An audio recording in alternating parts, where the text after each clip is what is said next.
Dari tim proposisi terdapat 3 argumen yang saya tangkap. Yang pertama, seniman itu sebagai alat untuk mengekspresikan diri, dan juga seniman baru itu menginginkan bahwa karyanya itu ingin didengar oleh orang luar.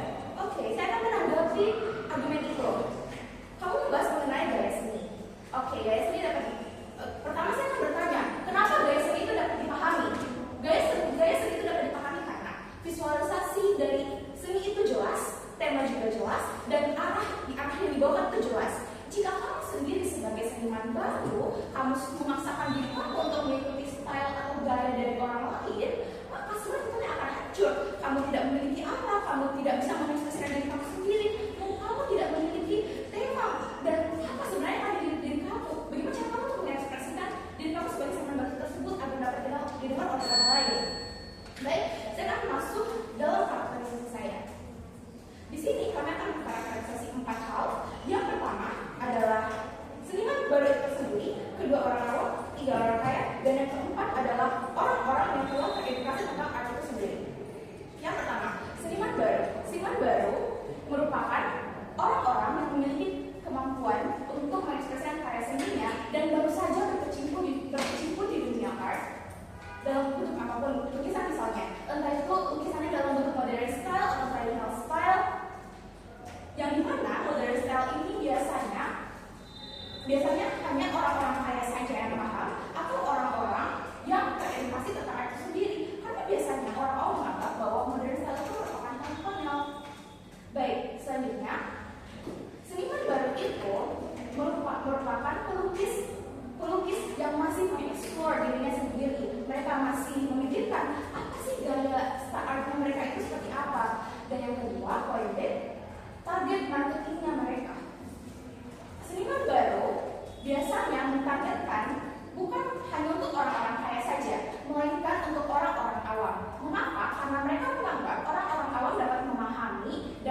baik, maka art dari lukisan sendiri. Mereka hanya melihat dan menganggap bahwa art tersebut itu bagus atau tidak. Oke, kalau bagus mereka akan membeli, dan kalau artnya itu jelek, mereka tidak akan pernah membeli, dan bahkan mereka akan meremehkan art tersebut. Masuk pada argumentasi saya yang pertama. Mengapa? Argumentasi yang pertama adalah tujuan sebagai seniman tidak tercapai apabila seniman masih memaksakan diri mereka untuk menghilangkan gaya seninya mereka itu sendiri. Mereka sebagai seniman baru, mengapa hal tersebut tidak akan tercapai? Karena kompetisi mereka itu banyak. Mereka harus bersaing dengan banyak seniman baru di luar sana. Bukan hanya satu dua saja dalam dunia terhormat, melainkan ada ratusan bahkan jutaan orang di dunia. Yang kedua, mereka itu belum terlalu dikenal oleh orang lain. Bisa saja kita mengenal beberapa seniman yang terkenal yang ada, yaitu Van Gogh dengan lukisannya Starry Night. Oke, point C, mereka itu susah mendapatkan, mereka itu akan susah mendapatkan ide-ide baru yang akan menarik perhatian orang-orang kaya, karena orang kaya akan selalu membeli lukisan-lukisan dari seniman yang sudah terkenal itu. Baik, tujuan sebagai seniman itu tidak tercapai karena mereka sebagai seniman baru tentunya mereka menginginkan banyak orang untuk memandang kekasan dan karakteristik dari lukisan itu sendiri. Mereka sudah membuat hal baru, mereka sudah membuat gaya baru, tentunya mereka menginginkan dong orang-orang melihat memandang karakter itu sendiri. B, jika mereka hanya mengikuti gaya seni dari orang lain, maka bukannya mereka berkembang dengan gaya lukis mereka sebagai seniman baru, melainkan mereka hanya terperosok dan hanya akan menjadi seniman yang gagal karena mereka hanya sebagai orang yang mengikuti gaya style orang lain tanpa memandang gaya style mereka. Mengapa dari sisi kami tujuan tersebut dapat tercapai? Mereka dapat membuat style baru yang ciri khasnya berbeda dengan orang lain, dan baik target dari seniman baru itu bukan merupakan hanya orang-orang kaya saja, melainkan orang-orang awam misalnya yang sudah saya jelaskan pada karakterisasi mengenai orang awam. Saya akan memberikan contoh. Coba Anda lihat telah ada karakter gaya style mereka punya adalah melukis berbagai barang-barang seperti pada laptop, dan dia dapat terkenal. Sekian dari argumentasi saya bawa sebagai Oke, terima kasih untuk bicara pertama kontra. Saya yang sekali untuk bisa lebih aktif memberikan instruksi dan menerima instruksi. Untuk pembicaraan kedua, Jendro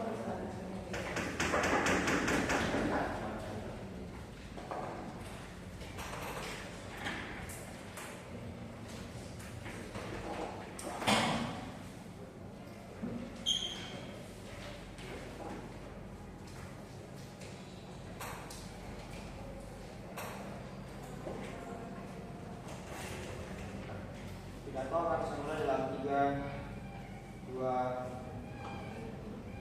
1. Jadi, kami rasa yang akan menggunakan perdebatan pada kali ini adalah siapa yang berhasil menjelaskan atau dalam pidato, siapa yang berhasil menjelaskan interest dari seniman baru kita akan tercapai pada akhirnya. Tapi sebelum itu, kami rasa masyarakat adalah konsumen utama untuk membeli seni kamu pada akhirnya. Cara kamu sebagai orang baru bisa dikenal, tidak boleh terlalu jauh atau dikenal saja dulu.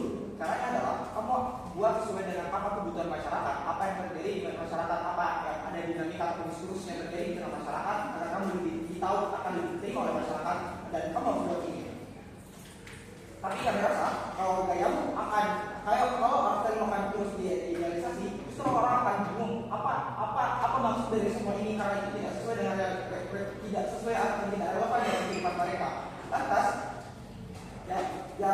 Lantas yang didapat kemudian oleh seniman kalau itu sesuai dengan tren ataupun diskursus yang ada di masyarakat, relevansi yang ada di masyarakat.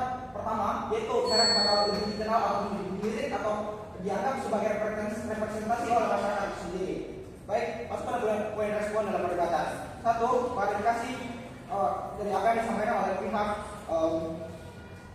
oposisi. 1, dia bilang kalau mereka itu mau tanya banyak customer pada akhirnya. Tapi juga kami rasa kasus mereka itu membunuh kasus mereka sendiri, karena pada akhirnya customer juga bakal datang di mereka kalau orang customer pada awalnya tidak paham sama apa yang kemudian dilukis, apa yang kemudian dibuat, sehingga kemudian gimana caranya kamu mencari customer ketika customer saja tidak tahu tentang apa yang ada di balik itu semua. Oke, mungkin esensinya artinya ada dari sebuah pisah yang kemudian diterples di sebuah dinding di museum pada akhirnya. Tapi ketika kemudian konsumen itu adalah konsumen awam, itu tidak akan mudah dipahami sehingga customer audiens mereka akan mencari customer jatuh pada akhirnya. Tapi kedua,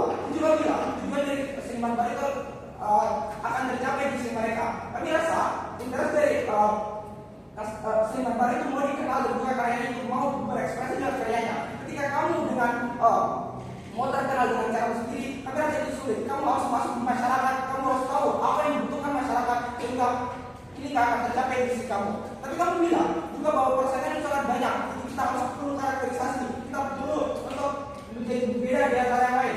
Tapi kami rasa itu adalah kompetisi yang buruk. Pada akhirnya kamu akan berlomba-lomba terjun ke masyarakat, apa yang dibutuhkan masyarakat. Itulah kompetisi yang kamu lakukan untuk kamu tarik customer. Pada akhirnya bahwa kemudian kamu tunjukkan ini loh karya senimu, ini gaya senimu. Pada akhirnya berapa analis dalam perdebatan?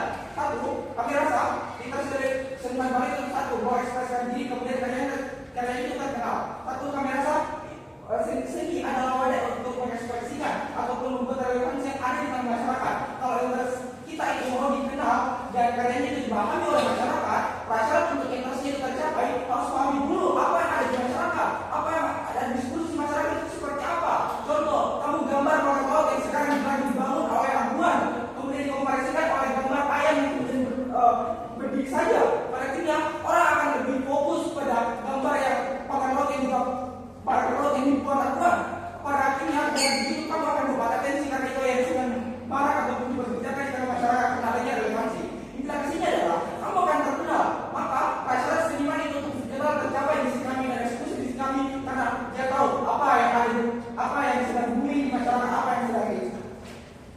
Tapi kedua, kami akan jelaskan kenapa kalau dipahami itu bisa baik. Satu, dia bisa terkenal, karya-karyanya jadi mengerti, bahkan orang nggak tahu seni atau bahkan baru lihat di pameran atau di museum misalnya itu bisa paham dan tertarik sama senimu. Tapi kedua, kalau terkenal lukisanmu, kamu bakal bisa dapat insentif branding, namamu juga terkenal, brandmu, lukisanmu dan lihat lukisan pasti lihat juga pelukisnya karena mau lihat karya-karya lain. Tapi ketiga, kami rasa keuntungan akan ada di sisi kami. Seniman ini yang akan ada bisa dapat insentif karena dia bisa jual seni mereka dan lain sebagainya.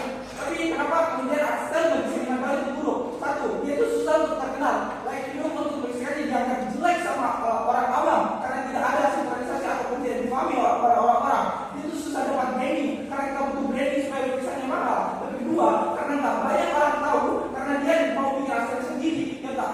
Pada akhirnya orang tidak orang jual aksen sendiri. Tapi ketiga, kami rasa makanya lebih baik kamu untuk mencari nama dulu baru berselesaikan prioritaskan aksen sendiri.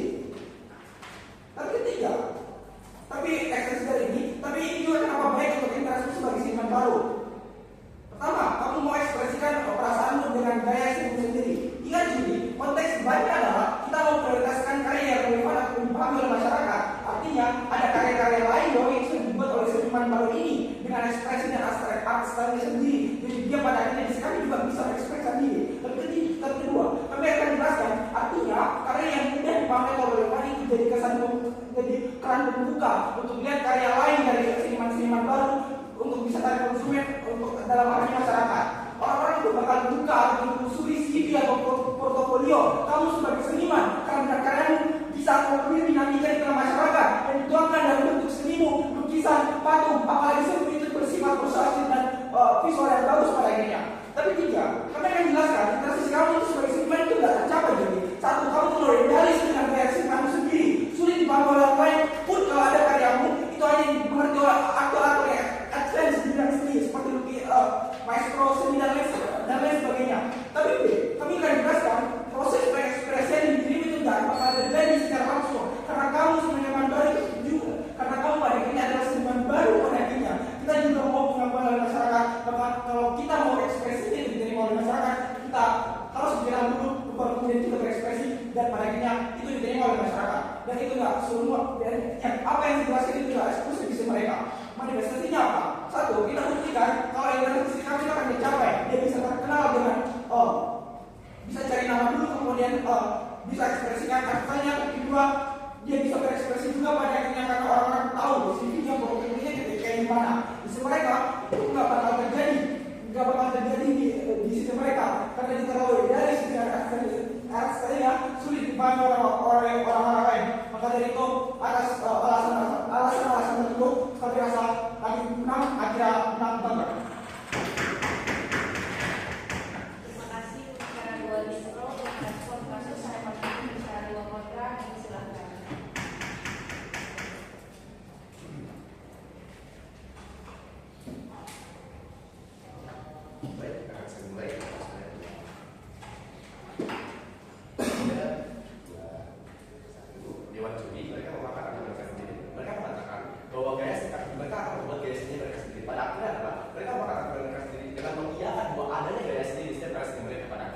sehingga mereka mengatakan mereka sendiri. Yang kedua misalkan, mereka mengatakan bahwa mereka tidak menjelaskan jenis bentuk tulisan seperti apa itu yang tanpa gaya seni misalkan. Karena apa? Karena konsep argumen saya kemarin gaya seni itu tidak bisa dipisahkan dengan karya seninya, apalagi dengan identitas karya seni itu. Sehingga pada akhirnya mereka mengatakan argumentasi mereka sendiri. Oke, gimana dia? Mengapa kami menggunakan perdebatan kata kali? Karena apa? Kami tidak hanya membahas identitas aktor itu artinya itu seniman, mereka yang membahas di sisi orang lain itu identitas aktor itu sendiri, dan kenapa identitas aktor itu sendiri bisa menentukan mereka di posisi kita pada kali ini sesuai dengan tim oposisi. Yang pertama, gaya seni tidak dapat dipisahkan dari karyanya. A. Karena maka dapat muncul dari gaya seni itu misalkan. Kamu tidak bisa menjelaskan. Kamu mengatakan bahwa oke, kamu bisa ekspresikan dengan perasaanmu tanpa tepat gaya seni. Bagaimana cara kamu mengekspresikan gaya seni ketika kamu membuat seni dengan tema petualangan ataupun adventure? Tentu saja tidak relevan dengan seni itu dengan perasaan pada akhirnya. Sehingga kamu melakukan gaya seni yang melandasi karya seni. Oke, kalau kamu tidak bisa memahami gaya seni yang ada di dunia, kamu bisa membuat gaya seni sendiri. Pada akhirnya apa? Karya seni membutuhkan gaya seni itu sendiri. Karena tidak dapat dipisahkan. Karena apa? A. Ada keunikan, B. Ada makna di dalam gaya seni itu. Ada dua bentuk utama yang harus dipahami. A. Orang yang membeli yang dari lukisan itu. Satu, orang kaya atau profesional. Yang kedua, orang awam. Kenapa? Apa yang penting? A. Kamu mau lukisan itu dikenal. Yang kedua, kamu ingin validasi soal kemampuan ataupun kreativitas kamu. Kenapa kreativitas itu penting? A. Pada akhirnya, kamu ketika mengenal gaya seni kepada karya seni pada akhirnya, artinya kamu akan mau karya seni itu dipahami oleh orang-orang awam. Bagaimana caranya orang-orang awam ini memahami karya seni itu? Apabila gaya seni itu tidak jelas, apabila gaya seni itu masih abstrak dan tidak sesuai dengan konteks yang sedang kamu sampaikan misalkan, pada akhirnya orang awam tidak tertarik. Karena apa? Karena kreativitasnya tidak menunjukkan tidak ada ciri khas, karena ada visualisasi yang jelas dari karya seni itu sendiri. Pada akhirnya apa? Maka di setiap lukisan itu akan kembali lagi. Oke, orang awam tidak akan paham misalkan orang awam mengatakan. Tapi pada akhirnya orang yang kaya misalkan profesional akan paham dalam lukisan itu. Pada akhirnya apa? Kamu akan untung juga karena orang kaya akan membeli lukisan itu dan akan mempromosikan lukisan itu dan kembali ke marketing. Kamu akan mendapat customer yang tinggi misalkan, sehingga kami merasa di sisi kami akan menanggi orang awam dan juga orang kaya misalkan. Jadi kami merasa untuk masalah keuntungan di sisi kami lebih baik misalkan. Tapi kenapa orang awam perlu tertarik? A. Kamu perlu menarik mereka melalui gaya senimu seperti tren zaman sekarang misalkan. Oke, sekarang kita sudah masuk ke era globalisasi misalkan. Ada tren misalkan gaya seperti ini, gaya seperti itu. Ketika kamu misalkan tidak mengikuti gaya tersebut, kamu tidak akan bisa menarik perhatian masyarakat jadinya. Sehingga pada akhirnya ketika kamu menggunakan sini, kamu perlu mengikuti tren gaya seni yang ada di zaman sekarang sehingga kamu bisa menarik orang awam misalkan. Ataupun yang kedua, orang yang paham seni itu sedikit itu pada akhirnya. Ketika orang yang paham seni sedikit itu, dia tidak paham dengan apa yang kamu sampaikan. Pada akhirnya kamu bisa melalui gaya seni ini. Kenapa? Pada akhirnya gaya seni ini bisa mengekspresikan apa yang kamu sampaikan. Gaya seni ini bisa menjadi jembatan apa yang orang itu yang sampaikan misalkan. Gaya seni itu tidak sependek itu misalkan. Misal kalau gaya seni itu seperti anime, kartun dan sebagainya, so tidak hanya terjebak pada abstrak atau titik-titik saja atau hal sebagainya misalkan. Sehingga kami sudah masuk kepada kami sudah memberikan dampak yang komprehensif di sekitar bagaimana ketika karya seni ini bisa menentukan di beberapa sisi misalkan. Kamu mengatakan bahwa ketika ada gaya seni, ketika titik-titik itu tidak bisa dipahami oleh orang awam misalkan. Oke, kalau misalkan tidak bisa dipahami oleh orang awam, setidaknya ada orang kaya yang paham dengan senimu sehingga dia ingin membeli karya senimu itu. Bagaimana cara menyampaikan perasaan senimu kalau misalkan kamu tidak tahu cara menyampaikan karya senimu, kamu tidak tahu cara menyampaikan gaya senimu itu seperti apa misalkan? Orang kaya maupun orang awam itu memiliki kesamaan. Orang kaya tidak memastikan dia paham dengan seni. Jadi orang kaya tidak bisa dipastikan bahwa dia paham seni. Bagaimana tulisannya tentang itu? Oke, saya merasa bahwa itu merupakan hal yang cukup tidak masuk akal. Kenapa pada akhirnya? Pandangan orang tentang seni itu berbeda-beda. Tapi kita cari tahu bagaimana cara pandangan orang tentang seni itu bisa lebih mudah ketika kamu menggunakan gaya seni itu sendiri. Bagaimana cara misalkan kamu mengetahui bahwa penulis itu seni misalkan dengan cara apa? Kamu melihat gaya seninya itu seperti apa pada akhirnya. Makanya itu oke, di sisi orang awam misalkan, kamu melihat bahwa kamu tidak paham tentang maknanya, tapi pada akhirnya kamu akan tertarik karena gaya seninya sesuai dengan gaya senimu. Kembali lagi pandangannya masing-masing pada akhirnya bahwa pandangan setiap orang itu berbeda tentang bagaimana cara mereka memahami suatu karya seni misalkan. So kalau kamu misalkan mengatakan bahwa kamu tidak mendapatkan keuntungan, kami rasa kami tidak mendapatkan keuntungan. Kami rasa itu sudah clear di bicara pertama kami. Karena sudah menjelaskan seberapa berbedanya di antara kami dan kami juga pada akhirnya. Pada akhirnya keunikan pada akhirnya kamu bisa juga mengatakan bagaimana ada buruk kalau misalkan gaya seni dan juga karya seni dipisahkan. A. Pada akhirnya seni akan kosong. B. Pada akhirnya seni tidak menarik. C. Pada akhirnya seni akan asal-asalan. Ada beberapa orang paham dengan karyanya. Tapi masalahnya masyarakat awam masih belum paham dengan gaya seni ini apa. Tapi bagaimana caranya mencari interest daripada orang awam itu untuk memahami gaya seni, malah mengikuti gaya seni sesuai dengan tren zaman sekarang, misalkan itu bisa menjadi sebuah solusi yang tepat untuk kita pada sebuah saat ini. Toh pada akhirnya ada juga orang hanya kok yang ingin memandang karya seni ini, tapi pada akhirnya adalah kita di sini mencari tahu apa yang menjadi keuntungan dari aktor, misalkan dari pelukis seniman ini, misalkan pada akhirnya di sisi orang awam pada akhirnya kamu bisa memenuhi ekspektasi orang awam, di mana kamu bisa memberikan senimanmu dengan gaya seni yang sesuai dengan orang awam itu yang bisa kamu pahami, misalkan. Atau yang kedua, walaupun orang awam tidak memahami gaya senimu, tapi pada akhirnya ada makna yang bisa dilihat dari situ oleh orang lain, misalkan, ataupun oleh orang profesional yang ingin memahami karya seni itu pada akhirnya. Sehingga kami merasa tidak ada kerugian buat sisi kami, justru malah membawa dalam dampak positif bagi interest aktor yang telah kami sebutkan. Kamu terlalu asumtif mengenai kenapa kami itu akan bersih tidak menguntungkan. Kami justru kamu merasakan kamu masih berubah dengan emosinya pada akhirnya, karena kami katakan sekali lagi bahwa gaya seni tidak mungkin dipisahkan dengan seninya. Gaya seni sejenis apapun itu akan ada jenis gaya itu sendiri. Karena apa? Ada klasifikasi gaya itu sendiri. Karena B, ada juga gaya seni yang bisa kamu temukan dengan cara sendiri pada akhirnya. So pada akhirnya kamu membuat gaya seni itu seperti apa, akan tetap mengikuti gaya seni itu seperti apa. Tapi bagaimana cara untuk menyampaikan gaya seni kepada orang-orang awam itu yang perlu kamu perhatikan. Dimana misalkan kamu ingin menyampaikan ekspresimu, kamu bisa menggunakan gaya seni yang misalkan orang-orang pahami seperti tadi seperti tren misalkan, atau kalau misalkan kamu ingin menarik perhatian orang kaya misalkan, kamu bisa membuat gaya seni itu yang bisa dilakukan orang kaya misalkan. So pada akhirnya ada klasifikasi di sisi kami yang tidak ada kemudian individual di sisi oposisi pada akhirnya, dan hanya membawa dampak menjadi positif di sisi oposisi. Tapi dari sisi oposisi adalah kamu membiarkan orang-orang tidak akan paham dengan apa yang kamu sediakan, dengan apa yang kamu tampilkan, karena orang tidak paham dengan gaya seni itu seperti apa pada akhirnya. Dia orang paham, pakai orang akan paham, atau orang kaya akan paham. Tentu kamu tidak memberikan jawaban yang jelas. Sekian dan terima kasih. Terima kasih pembicaraan dua dari kontra. Untuk selanjutnya merespon kasus kontra, saya akan bicara 3 di pro di silakan.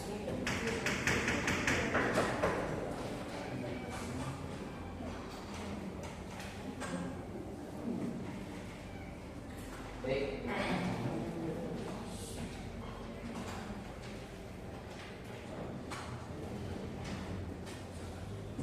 Saya akan mulai dalam 3, 2, 1. Jadi mari kita lihat apa yang kita sekali dari 10 sinar dari seniman baru ini yang sudah dikatakan dalam bicara pertama. Yang pertama, dia mengekspresikan dirinya, dia mau untuk representasi dirinya itu ada padanya. Terus yang kedua, dia mau lebih terkenal, dia mau dapat keuntungan dari itu juga pada akhirnya. Baik, masuk poin kualifikasi. Sebagai seniman baru, saya mau dikenal karena itu tingkat karya saya, ataupun itu beneficial bagi saya, atau memberikan keuntungan bagi saya. Sadari ini adalah faktor, berarti siapa yang lebih menjadi faktornya pada akhirnya. Yang pertama, kita tuh mau bikin seni yang mudah dipahami ataupun yang mudah dipahami. Kita sadar bahwa masa ini memperbincangkan bahwa kamu bikin seni yang mudah dipahami atau lebih memprioritaskan art style kamu pada akhirnya. Poin kedua, gaya seni kalau bilang gaya seni kami tidak jelas padanya, dan kami sudah bilang di episode kedua kami bahwa lukisan yang mudah dipahami adalah lukisan yang jelas maknanya, lukisan yang dapat diterima masyarakat dan dapat diketahui maknanya oleh masyarakat. Kami sudah terus poin ketiga, kamu bilang orang kaya akan paham dan mau beli lukisan kamu padanya. Kenapa bisa? Padahal ada banyak pelukis terkenal yang lebih beneficial jika mereka beli lukisannya, lebih bisa mereka jadikan sebagai investasi misalnya, karena lukisan akan naik terus harganya pada akhirnya. Terus enggak kami jelasin gimana pada akhirnya itu menguntungkan kamu kalau beli lukisan dari seniman-seniman yang baru lahir pada akhirnya, atau seniman-seniman yang baru lulus dari universitasnya. Terus orang kaya enggak sama dengan penikmat seni yang sudah diinstruksi oleh pembicaraan kedua kami bahwa orang kaya itu enggak sama penikmat seni. Bisa jadi mereka enggak kaya, tapi mereka adalah orang yang bisa menikmati seni pada akhirnya. Terus selanjutnya kamu bilang mengikuti tren itu justru kontradiksi dan membunuh kasus kamu. Kenapa? Gimana kalau trennya nggak sesuai sama art style kamu? Coba jelasin. Kenapa? Bagaimana kalau pada akhirnya tren itu nggak sesuai sama art style-mu? Apakah kamu mengubah art style-mu? Ataupun berarti kamu lebih memilih art style yang mudah dipahami oleh masyarakat karena kamu juga mencari keuntungan beneficial untuk kamu padanya. Terus berarti kamu dukung di sisi kami untuk mengikuti tren, untuk bikin lukisan yang mudah dipahami agar orang-orang paham, agar orang-orang tertarik sama lukisan. Terus poin selanjutnya, kamu nggak jelasin kenapa interest lukis bisa terjadi di sisi kamu kamu, atau kamu nggak jelasin gimana aktor di sisi kamu tidak dibutuhkan. Kamu hanya selalu bermain-main bagaimana lukisan itu akan lebih baik di sisimu, bagaimana orang-orang kaya akan beli lukisanmu, padahal itu nggak jelas dan nggak kamu jelasin katanya.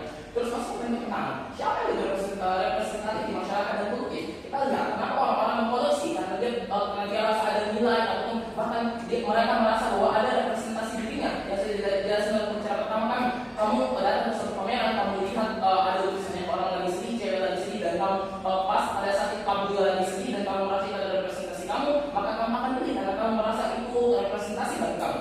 Terus worst case di sisi kami, walaupun seniman harus bikin art style mereka dikorbankan padanya, tapi nggak apa-apa karena kamu mau naik mana dulu, karena kamu ada seniman baru, maka kamu harus punya branding ataupun kamu harus terkenal dulu supaya karya kamu bisa dibeli oleh masyarakat, karya kamu bisa dilirik oleh entertain pada akhirnya, dan itu nggak apa-apa karena di sisi kami nggak mengorbankan itu, karena di sisi kami lebih memprioritaskan tidak menghilangkan art style kamu. Jadi kamu tetap bisa mengekspresikan diri karena kami nggak menghilangkan hasil kamu, tapi kamu lebih prefer untuk memprioritaskan karya-karya yang dapat dipahami oleh masyarakat pada akhirnya. Kedua yang harus didapatkan di sisi kami yaitu di mana pada akhirnya orang-orang mau beli lukisan kamu karena kamu terkenal, karena kamu sudah bikin ada atau poin selanjutnya kamu itu buat lukisan yang representatif atau jelas maknanya. Terus poin kedua, kamu mau mengekspresikan diri juga didapatkan di sisi kami dan itu lebih baik pada akhirnya. Selain kamu bisa mengekspresikan diri, kamu juga dapat keuntungan itu sendiri. Terus kita lihat pada di sisi mereka. Di sisi mereka, orang pelukis-pelukis seniman baru akan tetap tertinggal dari pelukis-pelukis yang sudah lama pada akhirnya. Karena kenapa? Karena mereka paksa untuk mereka bikin art style mereka yang tidak dipahami oleh semua orang. Jadi katakan bicara pertama atau bicara kedua kan terkait dengan orang awam dan orang paham berbedanya. Orang awam akan melihat orang awam nggak akan paham art style kamu kan, misalnya mereka bandingin dengan lukisan yang putih pada akhirnya dengan bandingin lukisan yang ada representasi misalnya kesedihan, kesenangan pada akhirnya. Terus orang-orang misalnya dari lagu-lagu kamu, orang-orang nggak suka lagu-lagu rap pada akhirnya, terus kamu tetap paksa itu bisa lagu-lagu ikutin lagu-lagu rap karena kamu itu merasa art style kamu. Tapi kamu tidak memikirkan bagaimana keuntungan bisnis kamu, bagaimana ketika kamu mengikuti tren di masyarakat, kamu bikin lagu pop, lagu jazz, kamu akan lebih booming, dan ketika kamu dikenal orang-orang bisa kenal kamu dan karya-karya kamu lebih di-appreciate atau lebih dihargai pada akhirnya. Terus kamu tadi bilang bahwa bisnis kamu itu adalah menarik banyak customer, bisa bersaing dengan pelukis-pelukis ataupun seniman-seniman yang lebih terkenal. Pada akhirnya itu semua terjadi di bisnis kami, bahwa kamu itu nggak eksklusif di bisnis kamu, dan ini malah mendukung kami pada akhirnya. Kenapa? Karena kita bisa lebih menarik banyak customer, dan menjelaskan bisnis kamu kenapa ini bisa menarik banyak customer. Dan kamu bilang bisnis kami bakalan mengikuti gaya orang lain, dan karena kami ternyata turun, kami tidak pernah jelasin bahwa kami akan ikutin gaya orang lain, tapi kita lihat bagaimana situasi dalamnya pada akhirnya, atau situasi pasarnya pada akhirnya, apa yang disukai oleh customer, apa yang disukai oleh masyarakat, apa yang bisa diterima oleh masyarakat pada akhirnya, dan bisa diterima oleh masyarakat. Kita mendukung juga gimana kamu bakalan mengikuti tren pada akhirnya. Terus poin yang kedua, siapa yang punya interest seniman, dan awal saya sudah jelasin gimana interest seniman akan lebih tercapai di sisi kami. Karena apa? Dia bisa untung, dia bisa punya banyak uang misalnya karena lukisan-lukisan yang banyak terjual. Orang-orang kaya itu punya interest untuk membeli lukisan karena dia mau taruh di ruang tamunya, dia mau pamer ke orang-orang.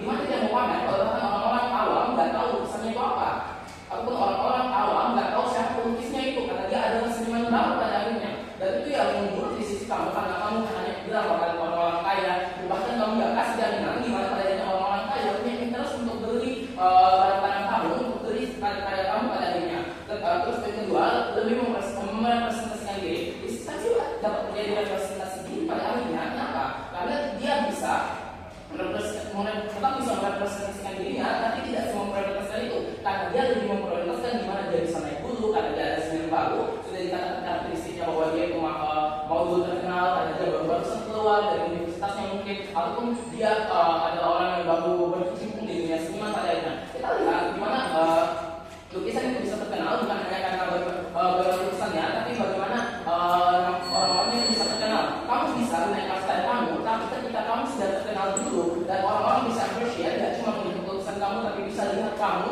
apa beneficial untuk kamu pada akhirnya, dan kenapa orang bisa lebih paham dengan karya seni kamu pada akhirnya, dan kenapa ini lebih untuk kami. Sebagai kita proses.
manusia karena sudah dikatakan oleh Buku ketiga ada komunitas manusia yang tersendiri yang juga memperhatikan gaya sendiri ketika kamu begitu kan misalkan pada kerja gaya sendiri misalkan tetap diperhatikan oleh komunitas itu misalkan jika kamu bisa di-force untuk bisa lebih baik untuk mengikuti gaya sendiri sendiri sesuai dengan apa yang kamu inginkan misalkan. Namun bagaimana kita melihat bagaimana gaya sendiri ini akan masuk pada interest aktor-aktor yang ada pada teman-teman kali ini. Bagaimana orang yang berprivilege, yang kedua adalah orang-orang yang misalkan awam atau orang-orang yang tidak tahu bagaimana cara belajar ini, dan yang ketiga adalah bagaimana interest aktor-aktor ini dapat aktor seniman ini dapat dilakukan misalkan. Kita akan mulai sesuai dengan kesimpulan di sisi pertama kami. Pertama, di sisi orang yang tidak tahu bagaimana cara belajar ini. Kamu tertarik dengan suatu seni atau karena seni, kamu melihat visualisasinya. Visualisasinya itu tergantung pada gaya seninya. Karena apa pada akhirnya? Karena gaya seni itu ditentukan dengan karena gaya seni itu tidak dapat terpisahkan oleh karya seni oleh karya seni suatu seniman misalkan. Ketika kamu misalkan tidak menggunakan gaya seni dalam karya seni, maka akhirnya orang-orang awam atau orang yang tidak tahu karya seni tidak akan memandang karya senimu. Karena pada akhirnya apa? Karena pada akhirnya karya senimu itu tidak jelas untuk dipandang, temanya tidak jelas, dan kamu tidak paham dengan apa, dan kamu tidak paham visualisasinya sejelas apa di sini kamu misalkan. Tapi harus sudah kami jelaskan tadi bahwa bagaimana cara kamu mengekspresikan dirimu ketika gaya seni itu tidak sesuai dengan apa yang kamu ekspresikan misalkan. Kamu yang mengekspresikan apa seni mau menggunakan karya seni yang bersifat adventure misalkan, itu sangat tidak masuk akal pada akhirnya. Namun kita melihat bagaimana keuntungan dapat didapatkan tetap dapat didapatkan dari sisi seniman itu sendiri pada akhirnya. Oke, pada akhirnya orang-orang yang melihat visualisasi yang bagus karena gaya seni itu bagus, maka mereka akan tertarik dan membeli gaya seni itu walaupun mereka tidak mengetahui maknanya. Namun bagaimana orang yang tertarik dengan visualisasi itu, orang yang tertarik dengan makna seperti orang berpikir seperti orang paham, dia akan membeli seniman pada akhirnya sehingga kamu tetap akan untung di kedua sisi, di sisi dengan berpikir dan di sisi yang berpikir di sisi kami misalkan. Jadi pada akhirnya ini akan sangat penting karena kami ingin bisa dikenal dan B kamu ingin validasi ataupun kemampuan atau kreativitasmu ingin tahu misalkan. Kenapa kreativitas itu sangat penting? Pada akhirnya gaya seni itu akan menunjang bagaimana ciri khas dari seni itu sendiri pada akhirnya.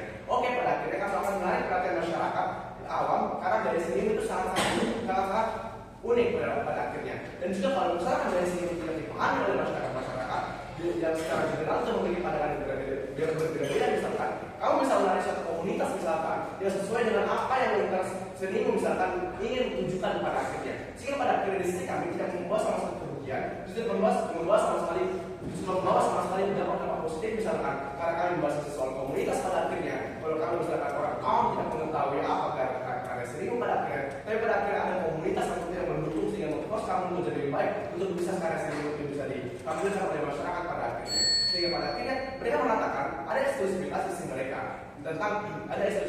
mereka bahwa ada gaya seni mereka sendiri yang mereka buat. Pada akhirnya itu bukan merupakan eksklusivitas. Pada akhirnya akan ada juga di sisi kami. Karena pada akhirnya gaya seni itu akan digunakan di sisi kami kok. Karena gaya seni itu seperti itu untuk melandasi bagaimana kamu mengekspresikan perasaanmu, bagaimana kamu mengekspresikan perasaan itu sesuai dengan apa yang bisa masyarakat lihat agar lukisan itu terkenal misalkan. So pada akhirnya kami menggunakan